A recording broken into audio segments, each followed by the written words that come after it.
Hello ladies, gentlemen, and my NB friends, welcome back to the Kelde channel. I'm your host Kelde, and today we're taking a look at the early access release of Axiom of Maria. Axiom of Maria is an indie game that I've been following for a while, and recently it had updated the early access release to be a prologue to the game with redone level design, actual skills, progression, etc. This version, called in-game as Axiom of Maria Prologue, a fitting title I suppose, gave me a serious jolt of hope for the full and proper release, and if nothing else, I want to share the word about this game. It's really good and clever in some regards, other times it has some glaring flaws, but it's a fun experience nonetheless. Yeah, we're gonna skip the title slide for this one. The gameplay of Axiom is unique and remarkably fun. The game isn't like DMC5 where the objective is to, more or less, rank up high combo score for each encounter. Maybe when the game is in a more fleshed out state, something like that will be added, but really I don't think it'd fit too well as the combat is actually really simple. Left click with the mouse to hit with a light attack, right click for a heavy attack, and one specific skill called Frenzy will give you an ability that will attack multiple enemies in front of you for increased damage. On top of this, you can dash by tapping shift to dodge in any direction to avoid damage. The combat of this game is less parry and finisher like Metal Gear Rising, and is not quite combo chain ejaculation like Devil May Cry. It is instead a limited hack and slash where the goal during combat is to avoid being murdered. Every standard enemy you come across has a gun and will open fire to kill you if you don't dodge it proper. If you aren't on your A game, there's a good chance that you'll either bite the dust or at least sustain heavy damage. You need to watch for the ranged telegraphs and dodge in an opposite direction. If you don't, then you're toast. What makes this better is that the heavy attack has a longer setup, the frenzy skill has to be charged up prior to using, and the dash costs stamina, something that you have to wait to refill on its own. So if you're dodging too much, not being mindful of your resources or positioning, you could, again, become toast. Something about this combat just feels so natural and fun to me, yet I've never played a game that is quite like it. It's unique, flashy, and not entirely brainless despite having limited options compared to other games of the same genre. This makes for a rather fun gameplay loop, and I genuinely enjoyed each encounter that was sprung onto me.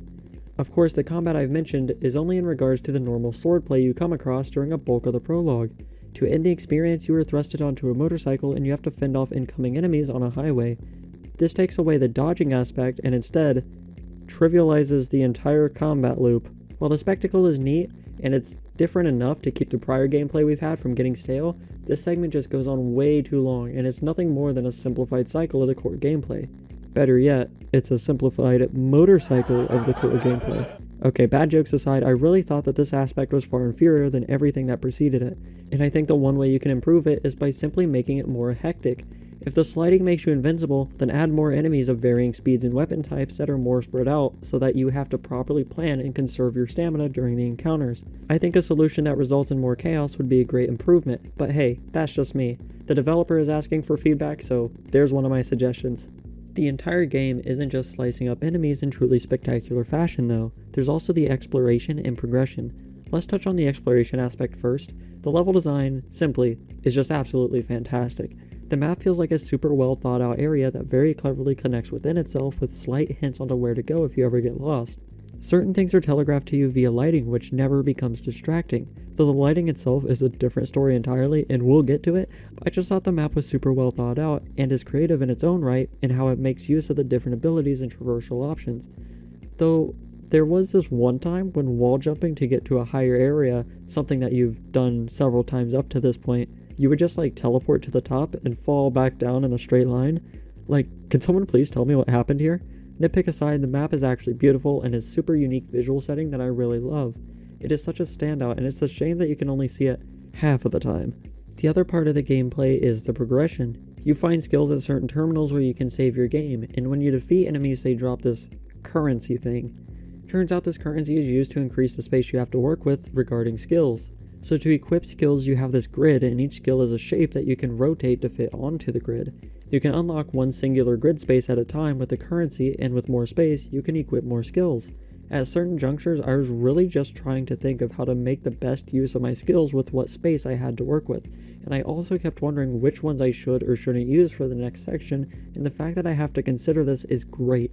I've mentioned on the channel before how a game shaking up your strategy and forcing you to think on your feet is a great shake-up for the player to keep them from getting too comfortable, and in turn, keeping the game from seeming monotonous to the player. Limiting the skills like this is a great way to force the player to switch out what would seem like needed skills just so they can progress further. I went a bit without the frenzy because I didn't want to sacrifice another skill, forcing me to be more dash heavy and quick in my attacks for the next few combat segments.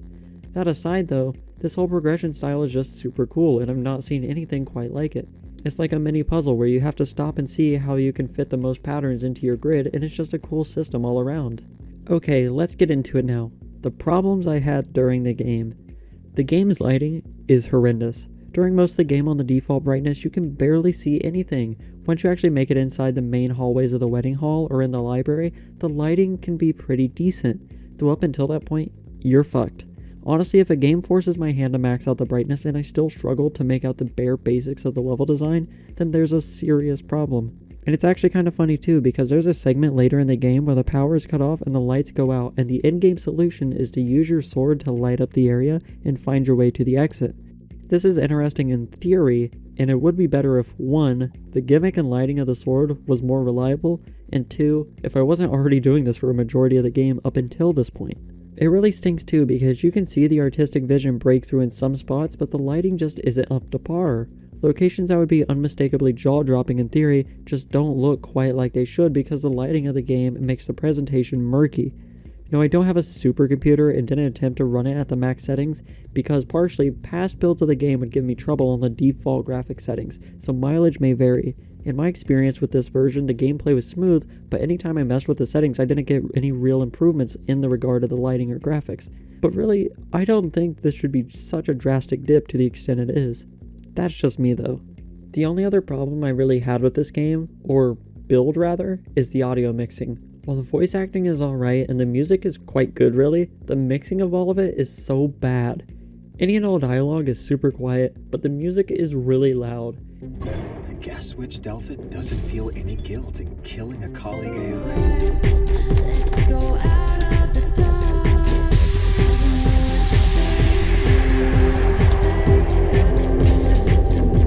If you go into combat, everything will basically be muted so that the characters can whisper before everything goes back to the normal deafening volumes. The good news is that that's not really something that can't be improved upon. It's worth mentioning also that I played with the English voiceover, and I know that the developer has had some hiccups with obtaining and implementing the English dialogue, so this could all be a byproduct of that. It could, and hopefully will, get a lot better come release. It just sticks out because it's wildly inconsistent. If you want a perfect example of weird audio mixing, just listen to where the character rips this grate off the wall and sets it down.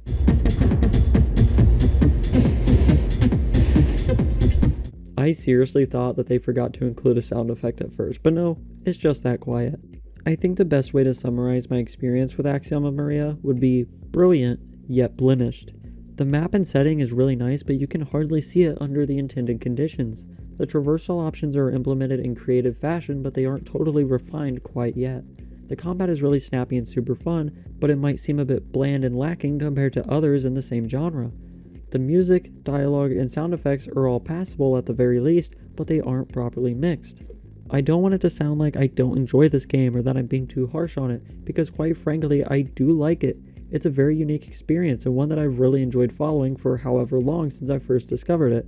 This update though, while good and super fun to go through, just has a lot of weird drawbacks that I hope to see improved upon in the future releases.